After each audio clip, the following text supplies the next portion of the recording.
आप सब लोगों का बहुत बहुत स्वागत है जीएस गुरु विकल यूट्यूब चैनल पर। और देखिए, लेखपाल के लिए हम लोग तैयारी कर रहे हैं और इसमें सबसे पहले हम लोग पढ़ रहे हैं ग्रामीण विकास। तो शुरू की 2 क्लासेस हम लोगों ने देख ली हैं। उम्मीद करता हूं कि आप लोगों को वीडियो पसंद आ रहे होंगे, समझ में आ रहे होंगे। मुझे ये भी उम्मीद है कि आप लोग प्रॉपर नोट्स बनाकर पढ़ाई कर रहे होंगे। तो देखिए, कुछ दोस्तों ने कमेंट किया था कि सर पहले लेक्चर में महालवाड़ी और रैयतवाड़ी व्यवस्था के बारे में चर्चा नहीं की गई थी। तो चलिए वो पहले हम लोग देख लेते हैं, फिर हम लोग आज की क्लास को कंटिन्यू करते हैं। तो देखिए, सबसे पहले हम लोग बात करेंगे महालवाड़ी व्यवस्था की। तो जैसे यहाँ पर बात है महालवाड़ी की, तो देखिए नाम है महालवाड़ी। तो ये म से ही यहाँ पर शुरू है, म से महालवाड़ी। और आप याद रखेंगे मैकेंजी। क्या याद रखेंगे भाई? मैकेंजी। तो म से होगा महालवाड़ी और म से होगा मैकेंजी। तो पहली चीज़ कि इसे हार्ट मैकेंजी ने शुरू किया था। ठीक है भाई। तो महालवाड़ी व्यवस्था के जनक कौन है? हार्ट मैकेंजी हैं और इन्होंने 1822 में इसको शुरू किया गया था। ठीक है। तो 1822 में हार्ट मैकेंजी ने महालवाड़ी व्यवस्था शुरू की थी और ये सबसे पहले आगरा और अवध में जाके शुरू की गई थी। तो भाई सबसे पहले ये कहाँ पर शुरू हुई थी? आगरा में, उत्तर प्रदेश के आगरा क्षेत्र में और अवध क्षेत्र में। तो अवध जो क्षेत्र है, तो ये इन दोनों क्षेत्रों में सबसे पहले इसका प्रयोग किया गया था। और उस समय जो गवर्नर जनरल थे वो थे विलियम बेंटिंग साहब। ठीक है। तो बेंटिंग साहब होते हैं। अब देखिए, महालवाड़ी का मतलब ये था कि गांव के एक जो मुखिया होते थे, ठीक है, गांव के मुखिया को डिपार्टमेंट दे दिया जाता था कि भाई इस पूरे गांव का जो कलेक्शन है, जो राजस्व है, वो आप इकट्ठा करेंगे। और अंग्रेज आते थे और मुखिया से डायरेक्ट संपर्क करके पूरे गांव का राजस्व इकट्ठा कर लेते थे। ठीक है। तो ये जमींदारी व्यवस्था के बाद आप देखेंगे महालवाड़ी व्यवस्था आप यहाँ पर देख पाएंगे। ठीक है। ये जनरल सी बात हुई महालवाड़ी व्यवस्था के बारे में। ठीक है। अब बढ़ते हैं थोड़ा सा आगे। अब इसके बाद आता है रैयतवाड़ी व्यवस्था। अब इसके बाद कौन सी व्यवस्था आती है भाई? रैयतवाड़ी व्यवस्था आती है। ठीक है। तो यहाँ पर देखेंगे हम लोग, अब देखेंगे हम लोग रैयतवाड़ी व्यवस्था। तो देखिए रैयतवाड़ी, तो वहाँ भी देखिए समस्या आ रही थी। तो कहा गया भाई हम किसी को एकाधिकार नहीं देंगे। रैयत का मतलब होता है किसान। रैयत का मतलब क्या होता है भाई? किसान। तो अंग्रेजों ने कहा देखिए भाई हम सीधे किसान के हाथ से टैक्स लेंगे। तो जो भी रेवेन्यू होगा, जो भी राजस्व इकट्ठा होगा, वो हम सीधे सीधे किससे लेंगे भाई? किसान से। बीच में कोई बिचौलिया नहीं आएगा। तो बिचौलिए को ख़त्म करने के लिए ये रैयतवाड़ी व्यवस्था शुरू की गई। और ये जो होती है आप देखेंगे, इसका प्रतिपादन आप देखेंगे, इसको मतलब शुरू कर दिया जाता है 1792 से ही। ठीक है। और ये 1792 से जो शुरू होता है ये मद्रास से शुरू होता है। ठीक है। और र से देखिए 2 चीज़ आप क्लियर हुई। 1792 में शुरू होगा मद्रास से। और र से देखिए यहाँ पर भी एक ट्रिक समझिएगा कि र से होगा रैयत। तो ऐसा एक शब्द होगा, इसको वो शुरू करेगा जिसके शब्द में र आएगा। तो आप याद रखिएगा टॉमस मुनरो। इस तरह से ये याद करने की टेक्निक बता रहे हैं। तो ये मुनरो से आप रिलेट कर लेंगे र से।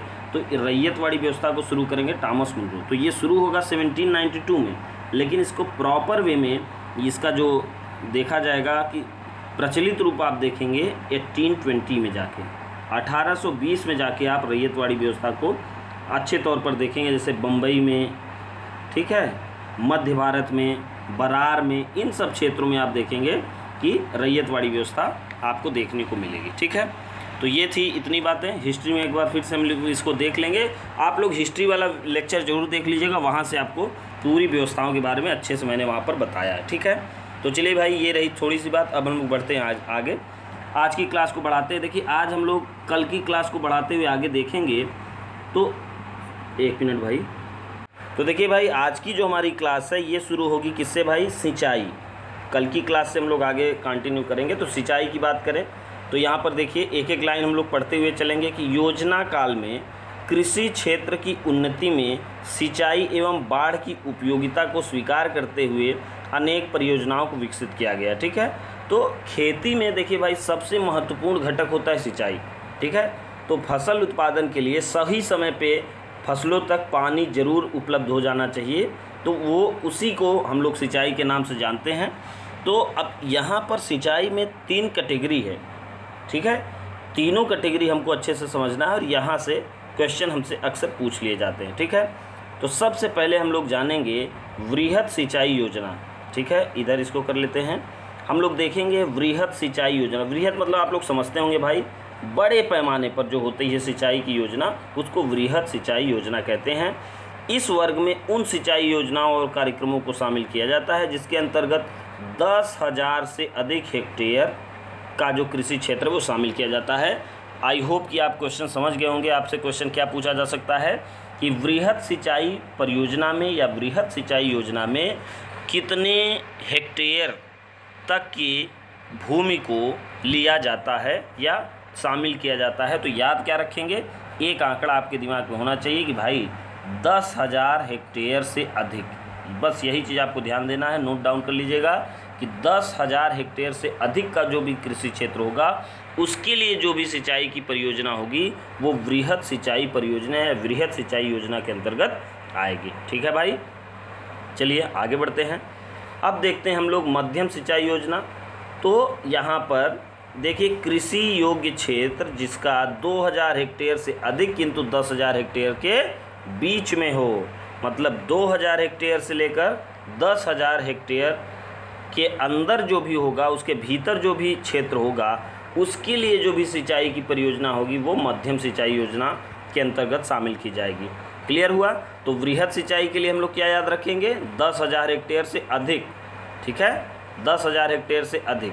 और मध्यम के लिए अगर बात करें तो 2,000 हेक्टेयर से अधिक लेकिन 10,000 हेक्टेयर के बीच में, ये होगा मध्यम सिंचाई योजना। ठीक है, और आगे बढ़ते हैं। अब बात कर लेते हैं भाई लघु सिंचाई योजना की। तो लघु सिंचाई योजना की बात करें जो 2,000 हेक्टेयर हो या उससे कम हो। कहने का मतलब ये है कि लघु सिंचाई योजना में ऐसी सिंचाई योजना या ऐसा सिंचाई की परियोजना शामिल की जाएगी जिसका कृषि क्षेत्र जो है भाई वो 2,000 हेक्टेयर या उससे कम हो। ठीक है, आपसे क्वेश्चन ऐसे भी पूछा जा सकता है कि पूछ ले कि मान लीजिए कि एक कृषि क्षेत्र है जिसका क्षेत्रफल है 1500 हेक्टेयर, मान लीजिए ऐसे पूछ ले। अब पूछ ले कि इसके लिए किस प्रकार की सिंचाई योजना की आवश्यकता होगी। मान लीजिए ऐसे क्वेश्चन पूछ ले तो आप इसका आंसर बिल्कुल सरल तरीके से दे सकते हैं कि भाई 2,000 हेक्टेयर या उससे कम वाला है तो लघु सिंचाई योजना के अंतर्गत आएगा। तो ये एक डाटा है जो आपको याद रखना है। ठीक है, तो इसको आप लोग पढ़ लेंगे। चलिए हम लोग बढ़ते हैं आगे। अब सिंचाई के बाद हम लोग थोड़ा उर्वरक की बात कर लेते हैं। ठीक है, उर्वरक मतलब हम लोग समझते हैं जो हम लोग खाद का प्रयोग करते हैं खेती में, उर्वरक की भी बहुत नितांत आवश्यकता होती है। एक डाटा यहाँ से मैंने कलेक्ट किया है जो आप लोगों को जानना चाहिए कि उर्वरक का जो प्रयोग होता है उस प्रयोग में पंजाब का स्थान सबसे ऊपर है। अब देखिए ये सब जो फैक्ट है ना यार, ये सब फैक्ट जब आप जानते हैं तो आप दूसरों से बहुत अलग हो जाते हैं, बहुत हट के आपके पास ज्ञान हो जाता है। ये कुछ ऐसे फैक्ट हैं जो कहीं ढूंढने से भी नहीं मिलते, तो इसको ध्यान रखेंगे आप कि सबसे ज़्यादा, हालांकि अगर कॉमन सेंस का यूज करेंगे तो आप लोग पाएंगे कि भाई पंजाब सही आंसर हो सकता है क्योंकि सबसे ज़्यादा उत्पादन यही करता है, जबकि भू क्षेत्र इसके पास कम है, लेकिन उत्पादन के मामले में देखिए इसका स्थान आप बहुत अच्छी रैंक पे पाएंगे। ठीक है, तो पंजाब का स्थान सबसे ऊपर रहा है किसके मामले में भाई, उर्वरक के मामले में। अब पंजाब के बाद अगर बढ़ें तो आप देखेंगे दूसरा नंबर किसका है, हरियाणा का, फिर देखेंगे तीसरा नंबर किसका है, आंध्र प्रदेश का। ठीक है, तो इस तरह से आप देखेंगे सबसे ज़्यादा उर्वरकों का प्रयोग अगर कौन सा राज्य करता है, कभी मान लीजिए क्वेश्चन आपसे पूछता है तो आप क्या बताएंगे भाई, पंजाब। ठीक है, अब हरियाणा, चूँकि पंजाब हरियाणा एकदम वही भू क्षेत्र आपको लगभग नज़र आएगा, तो पंजाब सबसे ज़्यादा यूज करेगा उर्वरक का, फिर हरियाणा करेगा, फिर आंध्र प्रदेश करेगा। ये एक डेटा था जो आपको थोड़ा सा जानना चाहिए। ये अब जो हम लोग इसमें देखेंगे, ये साइंस में भी हम लोग इसको देख चुके हैं कि जो उर्वरक प्रयोग का अनुपात होता है, ये देखिए ये क्वेश्चन भी आपसे पूछ सकता है क्योंकि कृषि से संबंधित है। तो उर्वरक प्रयोग का जो अनुपात है उसमें पूछता है कि जो नाइट्रोजन, फास्फेट और पोटास, ठीक है, NPK, इसको हम लोग क्या जानते हैं भाई, एक मिनट, इसको हम लोग जानते हैं NPK। ठीक है, N/P/K। ठीक है, तो नाइट्रोजन, फास्फेट और ये पोटास। अब पूछ रहा है कि इसका रेशियो क्या होता है, तो याद रखिएगा 4:2:1। ठीक है, तो अगर उम्मीद करता हूँ कि ये आप लोग जानते होंगे, अगर नहीं भी जानते तो आज इसको जान लीजिए कि ये है 4:2:1। सॉरी यार ये कट गया, तो तो 4:2:1, तो ये चीज़ आप थोड़ा सा ध्यान रखेंगे, ठीक है। ये तो आगे बढ़ते हैं। अब देखिए कृषि निर्यात क्षेत्र, यार ये सही से दिख रहा है कि नहीं आप लोगों को? अगर कमेंट में बताइएगा, सही से नहीं दिखेगा तो फिर से आपको PDF ग्रुप में अच्छे से इसका PDF भेज देंगे। फ़िलहाल मैं थोड़ा सा इसको जूम कर देता हूँ ताकि आपको अच्छे से दिखे, ठीक है। अब देखिए कृषि निर्यात क्षेत्र, अब बात करें कृषि निर्यात क्षेत्र की तो आप नाम से ही समझ में आ रहा होगा कि कुछ ऐसे क्षेत्रों की स्थापना की जानी चाहिए। कृषि निर्यात क्षेत्र से तात्पर्य ये है कुछ ऐसे क्षेत्रों की स्थापना हो जहाँ से क्या हो, जो भी खेती की गई है उसका अच्छे से एक्सपोर्ट किया जा सके। और अच्छे से एक्सपोर्ट करने से फ़ायदा ये होगा कि जगह जगह जहाँ भी जो भी ज़रूरतें होंगी, जो भी खेती की, मान लीजिए कहीं पर मान लीजिए बाजरे की ज़रूरत है, वहाँ पर डिमांड बाजरे की बहुत ज़्यादा है, तो वहाँ पर उस विशेष स्थान पर बाजरे को पहुँचाया जाए और उचित दाम उससे उपलब्ध हो। तो इससे देखिए किसानों को बहुत फ़ायदा होगा, ठीक है। तो जैसे देखिए अब अक्सर न्यूज़ में रहता है कि कहीं कहीं पर टमाटर के इतना उत्पादन हो जाता है कि सड़कों पर फेंका जाता है। आए दिन अभी देखिए परसों की भी न्यूज़ यही है। तो आप देखेंगे कि अगर कोई ऐसी जगह जहाँ पर टमाटर की खपत बहुत ज़्यादा हो तो वहाँ पर टमाटर को भेजा जाए तो उचित दाम भी मिल जाएगा, इससे किसानों को बहुत राहत भी मिल जाएगी। तो इस उद्देश्य के चलते, इस उद्देश्य को देखते हुए कृषि निर्यात क्षेत्रों की स्थापना की गई है, ठीक है। तो अब एक डाटा जो आपको जानना चाहिए कि 19 राज्यों में इस समय जो कृषि निर्यात क्षेत्र हैं वो 46 हो चुके हैं। मान लीजिए आपसे क्वेश्चन पूछ ले कि वर्तमान में, ये देखिए एकदम ऑथेंटिक डेटा है, इसलिए आपको जानना चाहिए कि वर्तमान में कुल कृषि निर्यात क्षेत्रों की संख्या कितनी है। तो ये कितनी भाई 46 है, ठीक है। तो इसका कॉन्सेप्ट मैंने आपको बता ही दिया, इसको PDF आप थोड़ा सा पढ़ लीजिएगा, ठीक है। तो इसमें और कुछ अगर इम्पोर्टेंट होता तो मैं आपको बता देता, फ़िलहाल ये आप इसको ज़रूर पढ़ लीजिएगा एक बार, ठीक है। जैसे देखिए मान लीजिए आपसे पूछा, देखिए ये जो PDF है इसको ज़रूर अच्छे से पढ़ा करिए। जैसे एपेडा, देखिए एपीडा आप इसको पढ़ सकते हैं या एपेडा भी पढ़ सकते हैं, हिंदी में एपेडा लिखा है लेकिन आप एपीडा पढ़ सकते हैं। आप पूछ ले इसका फुल फॉर्म क्या है, तो ये देखिए खाद्य उत्पाद निर्यात विकास प्राधिकरण। तो ये सब चीज़ें आपको थोड़ी सी जाननी चाहिए। देखिए क्वेश्चन का जो प्रारूप है वो देखिए कहीं से भी कोई भी क्वेश्चन आ सकता है, इसलिए कुछ भी पढ़िए तो उसको गहराई से पढ़ते चले जाइए ताकि कोई भी क्वेश्चन आए तो आपका छूटने ना पाए। चलिए आगे हम लोग बढ़ते हैं और यहाँ पर हम बात करते हैं KCC की।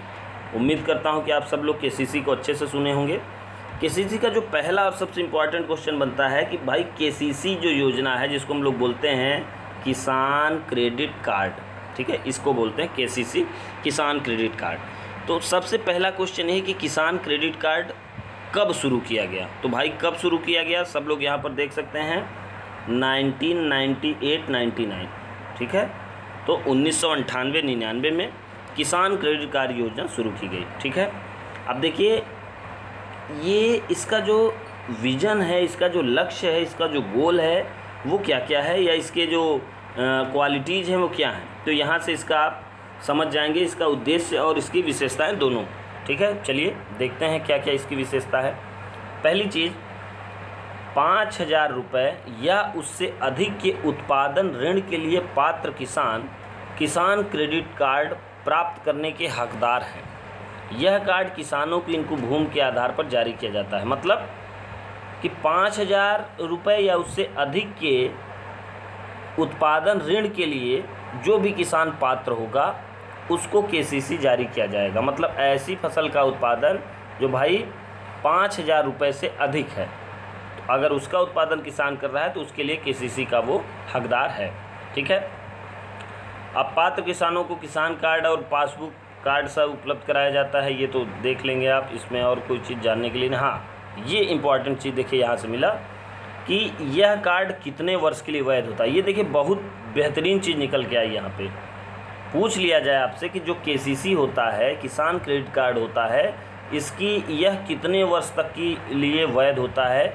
तो यह कितने वर्ष के लिए वैध होता है भाई, इसकी वैलिडिटी कितनी होती है, 3 साल, ठीक है। तो ये अच्छा फैक्ट यहाँ से मिला। और प्रत्येक आहरण का भुगतान 12 महीने में करना होता है। उम्मीद करता हूँ ये आप सब लोग जानते होंगे कि 12 महीने में क्या करना होता है कि आपको जितना आपने राशि बैंक से ली हुई है KCC के तहत उसको आपको वापस करना होता है। फिर आप जैसे ही राशि वापस करेंगे फिर से आपको ये लोन के रूप में आपको फिर से बैंक द्वारा दे दिया जाता है। तो ये सिंपल सा इसका फंडा है। चलिए और आगे बढ़ते हैं। अब देखिए, अब यहाँ से देखिए एक चीज़ जो मैंने यहाँ से आपके लिए निकाली है कि इस योजना का क्रियान्वयन कौन कौन कर रहा है, ये बहुत इंपॉर्टेंट चीज़ है। तो वाणिज्यिक बैंक, केंद्रीय सहकारी बैंक और क्षेत्रीय ग्रामीण बैंक, ठीक है।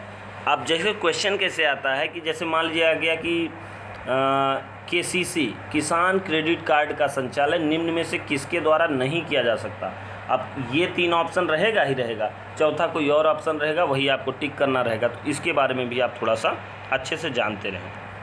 PDF में देखिए जो चीज़ यहाँ मैं बता दे रहा हूँ, जो चीज़ यहाँ बताई जा रही है उसको अच्छे से देखिएगा भाई, और वैसे ही तैयारी करिए, क्योंकि अगर आप ऐसे पढ़ते चले जाएंगे तो समझिए ग्रामीण विकास पे आपकी पकड़ मजबूत होती चली जाएगी। देखिए एक चीज़ और, इसके तहत दुर्घटना से मृत्यु होने पर 50,000 रुपये का जो सहयोग राशि वो दिया जाता है, और अस्थायी रूप से अयोग्य होने पर, मतलब मान लीजिए कि दिव्यांगता की अवस्था किया जाती है, तो उस समय 25,000 रुपये तक की राशि यहाँ से दी जाती है, ठीक है। तो ये चीज़ आपने जाना। एक अच्छी और चीज़ हम लोग जानते हैं, बढ़ते हैं थोड़ा सा आगे, राष्ट्रीय किसान आयोग, ठीक है। राष्ट्रीय किसान आयोग नाम से ही समझ में आ रहा होगा कि राष्ट्रीय स्तर पर किसानों की समस्या को देखने के लिए, उनका निराकरण करने के लिए एक कमीशन का गठन किया गया, उसी को कहा गया राष्ट्रीय किसान आयोग, ठीक है, नेशनल फार्मर्स कमीशन, ठीक है। तो पहली बात तो यही भाई कि इसकी स्थापना कब हुई, तो 2004 में हुई। ये इंपॉर्टेंट है जो आपको जानना चाहिए। तो मान लीजिए कभी क्वेश्चन पूछ ले कि राष्ट्रीय किसान आयोग की स्थापना कब हुई, तो भाई 2004 में। क्यों हुई ये मैंने आपको बता ही दिया। डिटेल में आप इसका PDF में आप इसकी डिटेल चीज़ पढ़ लीजिएगा, ठीक है। तो इसको पढ़ते जाइएगा, मन लगा के थोड़ा सा पढ़िएगा। इसीलिए आपको ब्रेक करके थोड़ा सा वीडियो इसलिए दिया जा रहा है कि आराम से पढ़ते चले जाइए। अगर आपने देखिए अच्छे से स्कोर कर लिया इस सेगमेंट में, अगर आपने ग्रामीण विकास में मान लीजिए कि 25 में अगर आपने 20 क्वेश्चन आपके बन गए, तो आप मान लीजिए कि आप सिलेक्शन के लिए बहुत आगे चले गए हैं। इसलिए थोड़ा सा इसको आराम से हम लोग पढ़ते चलेंगे। आप लोग मन लगा के पढ़ते चले जाइए। कोई भी दिक्कत हो कमेंट बॉक्स में आप वहाँ कमेंट करें, और पूरी तरह से आपका निराकरण आपकी समस्या का किया जाएगा, ठीक है। तो मिलते हैं अगले लेक्चर में, ठीक है। आपका वीडियो देखने के लिए आप सबका बहुत बहुत धन्यवाद।